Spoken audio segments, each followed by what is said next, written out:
গোপালগঞ্জে জনতার ধাওয়া খেয়ে এনসিপি দিশেহারা। সংগ্রামী গোপালগঞ্জবাসী, আজকে যারা আপনারা উপস্থিত হয়েছেন এই সমাবেশে, আপনারা এই গোপালগঞ্জকে সামনে টিকিয়ে রাখবেন। আপনারা এই গোপালগঞ্জের সাহসী সন্তান।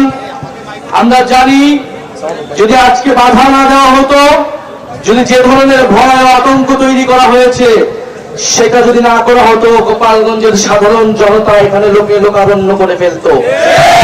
আপনারা যারা দূর থেকে শুনছেন, আপনারা জানি আপনারা দূর থেকে শুনছেন, প্রিয় গোপালগঞ্জবাসী, আমরা আজকে গোপালগঞ্জে এসেছিলাম দেশ গড়তে জুলাই পদযাত্রা কর্মসূচি নিয়ে। আমরা কোনো যুদ্ধের আহ্বান নিয়ে নয়, শান্তি এবং দেশ গড়ার আহ্বান নিয়ে গোপালগঞ্জে আজকে এসেছি। প্রিয় গোপালগঞ্জবাসী, আমরা গোপালগঞ্জের নাম বদলাইতে আসি নাই। আমরা এসেছি ভবিষ্যৎ বাংলাদেশে, এই নতুন বাংলাদেশে গোপালগঞ্জ মানুষের অধিকার যাতে রক্ষা করা হয় সেই প্রতিশ্রুতি দিতে। প্রিয় গোপালগঞ্জবাসী, মুজিববাদীরা আজকে বাধা দিয়েছে। গণ অভ্যুত্থানের মধ্যে আমরা বলেছিলাম বাধা দিলে বাঁধবে লড়াই, সেই লড়াইয়ে জিততে হবে এবং সেই লড়াই আমরা জিতেছিলাম। আজকে আবারও বাধা দেওয়া হয়েছে, দ্বিগুণ গতিতে এর জবাব আমরা দিব ইনশাআল্লাহ।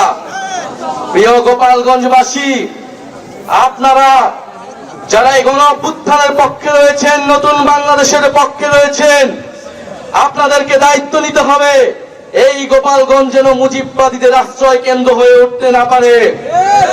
যদি পুলিশ প্রশাসন ব্যর্থ হয়, নিজেদেরকে রক্ষা করার দায়িত্ব, নিজেদের জেলার মর্যাদা রক্ষা করার দায়িত্ব, বাংলাদেশকে রক্ষা করার দায়িত্ব আমাদের নিজেদেরকেই নিতে হবে, যেরকমটা আমরা গণ অভ্যুত্থানে নিয়েছিলাম।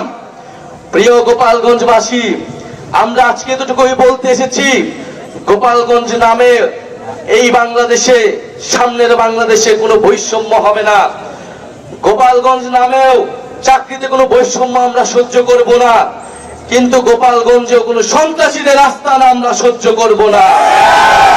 মুজিববাদীরা মুক্তিযুদ্ধকে কলুষিত করেছে, গোপালগঞ্জকেও কলুষিত করেছে। সেই গোপালগঞ্জকে আমরা আবার পুনরুদ্ধার করব, আবার সমুন্নত করব। প্রিয় সংগ্রামী বন্ধুগণ, আমাদের যারা সনাতন ভাই বোনেরা রয়েছেন, এই আওয়ামী লীগ সনাতন ভাই বোনদের জমি দখল করেছে, তাদের সাথে বেইনসাফি করেছে, তাদেরকে জবাব দেওয়া হবে। আমরা যদি আজকে এখানে দাঁড়িয়ে ঘোষণা দেই, সারা বাংলাদেশ এই গোপালগঞ্জে এসে জড়ো হবে।